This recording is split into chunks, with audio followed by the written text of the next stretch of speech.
this is looking to be a brutal rematch with In-Game completely destroying MegaMouse in their previous fight. Alright, they're charging straight up at Killer Cat. Killer Cat gets launched in the air. Let's see how helpful that teammate may be. It seems that Luca, the driver of MegaMouse, has yet to pick up the controller. Okay, that's why I wasn't moving before. That's a bit of an oopsie over there. In-Game, however, is not making such mistakes as they are just destroying and shredding up MegaMouse. They launched off in the air, they launched off the ball.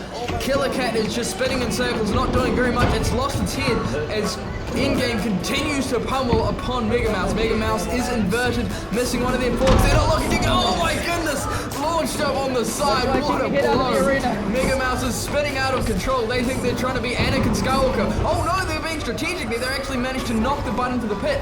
However, now they've gotten stuck on the center platform. And it seems that the pit button wasn't pressed successfully. In-Game doesn't care. They notice that Killer Cat is stuck on the platform. They're capitalizing. They're launching up pieces of the platform. That weapon of In-Game is just so destructive. It is shredding up the arena. Oh my goodness, they ripped up more parts of the wedge. Oh, that is some sheer destruction right there.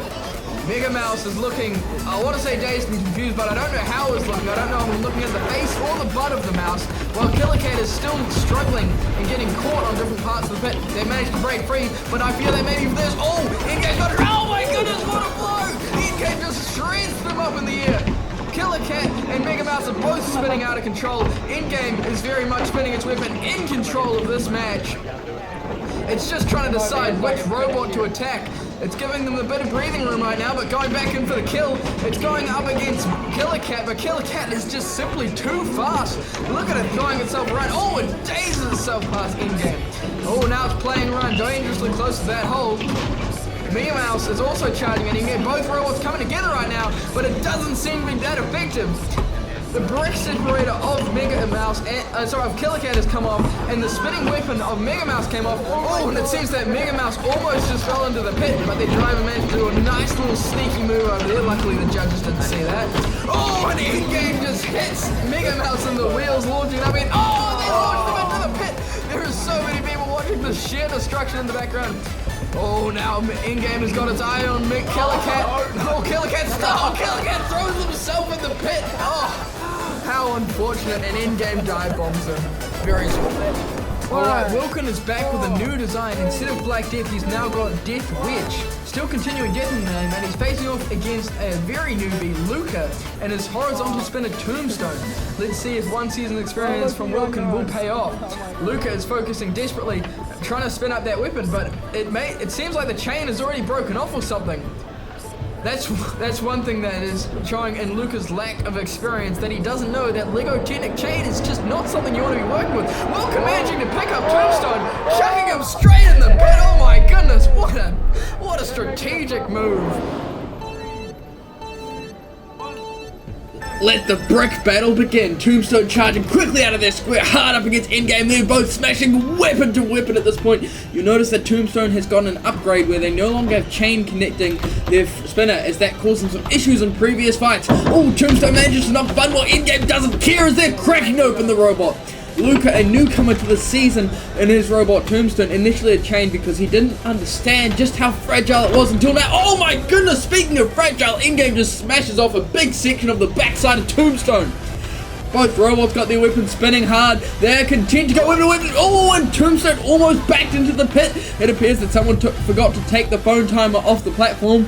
Tombstone back into the wall, trying to get some breathing room. In-Game diving at them hard again.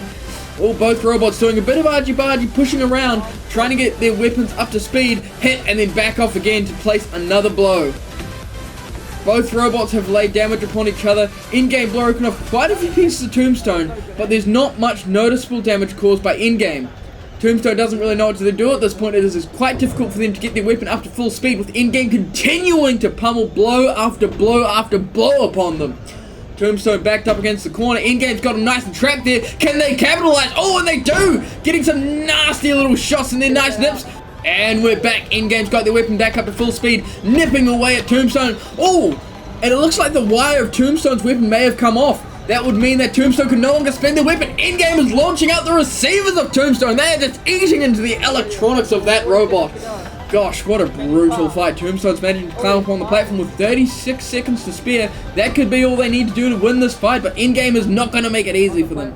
Both robots continuing to do some good pushing. In-game managing to spin around Tombstone. Can it climb up on the platform with 25 seconds to spare? Oh, and they're up, but Tombstone's on there too. That doesn't quite count.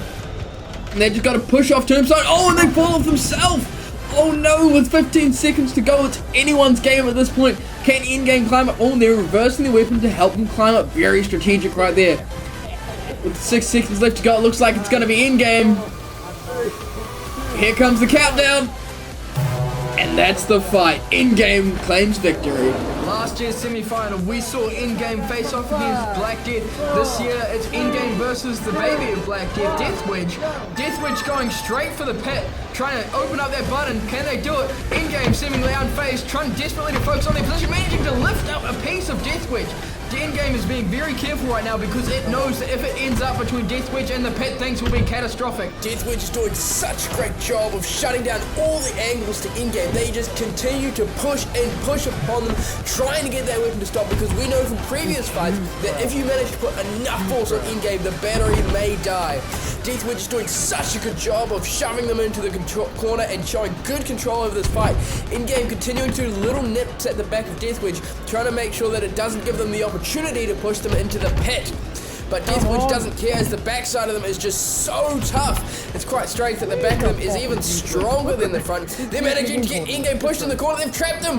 And this could be it. Oh, you lost it. Oh, in-game is down. Wow, that concludes day one.